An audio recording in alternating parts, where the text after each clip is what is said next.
بھائی کہتے ہیں مکہ معظمہ یعنی حرم شریف میں قیام کے دوران پریشر محسوس کرتے ہیں، جبکہ یہاں پرسکون اپنے آپ کو محسوس کرتے ہیں۔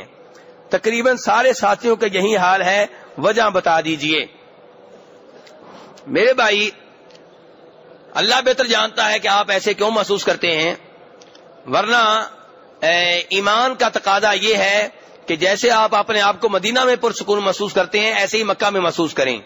ہاں یہ الگ بات ہے کہ مکہ میں رش زیادہ ہوتا ہے، مکہ تنگ ہے، چھوٹا شہر ہے، اس لحاظ سے کہ دائیں بائیں مسلسل پہاڑ ہیں، تو اس لحاظ سے اگر آپ کو تنگی محسوس ہوتی ہے، رہائش دور ہے، باتھ روموں میں رش ہوتا ہے، جدھر جائیں رش ہوتا ہے، تو یہ انسانی فطرت ہے، یہ انسانی فطرت ہے، اس میں کوئی عیب کی بات نہیں ہے۔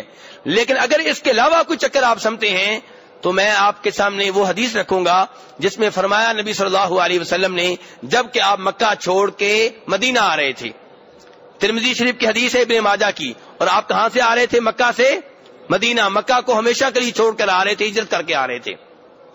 آپ نے کہا واللہ انکی لخیر ارض اللہ واحب ارض اللہ الی اللہ، میں اللہ کی قسم اٹھا کے کہتا ہوں کہ اس روئے زمین پہ سب سے زیادہ اور سب سے اچھا شہر اور اللہ کے ہاں سب سے زیادہ محبوب شہر ہے مکہ تو ہے۔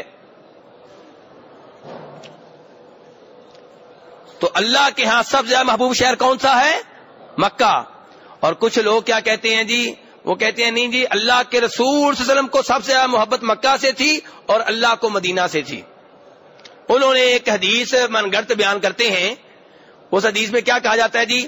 اس حدیث میں کہا جاتا ہے کہ اللہ کے رسول صلی اللہ علیہ وسلم نے فرمایا کہ اے اللہ تو نے مجھے اس شہر سے نکالا ہے جو مجھے سب سے زیادہ محبوب تھا، اب تو مجھے اس شہر میں لے جا جو تجھے سب سے زیادہ محبوب ہے، یعنی کہ مدینہ۔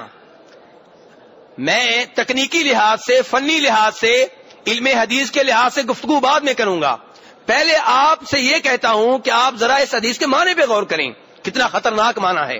اس کا مطلب کیا ہوا کہ جو شہر اللہ کے ہاں سب سے زیادہ محبوب ہے وہ اور ہے، اور جو اللہ کے رسول کے ہاں سب سے زیادہ محبوب ہے وہ اور ہے۔ نعوذ باللہ من ذالک۔ نبی صلی اللہ علیہ وسلم کی یہ جرت ہو سکتی ہے کہ نبی صلی اللہ علیہ وسلم اللہ کے محبوب شہر کو چھوڑ کے کسی اور شہر سے محبت کریں؟ میرے بھائی، رسول اکرم صلی اللہ علیہ وسلم کی محبت اللہ کی محبت کے تابع ہے۔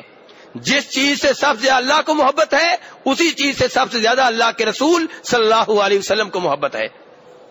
دوسری بات یہ ہے کہ یہ روایت جسے امام حاکم نے بیان کیا ہے، اس کو امام ذہبی نے، جنہوں نے امام حاکم کی حدیث کا جائزہ لیا ہے، انہوں نے اسے من گھڑت قرار دیا ہے، کیونکہ اس میں ایک راوی ہے جس کے بارے میں امام یحییٰ قطان کہتے ہیں کہ میں اس کے ساتھ ایک نشست میں بیٹھا، میں نے جان لیا کہ وہ جھوٹ بولتا ہے۔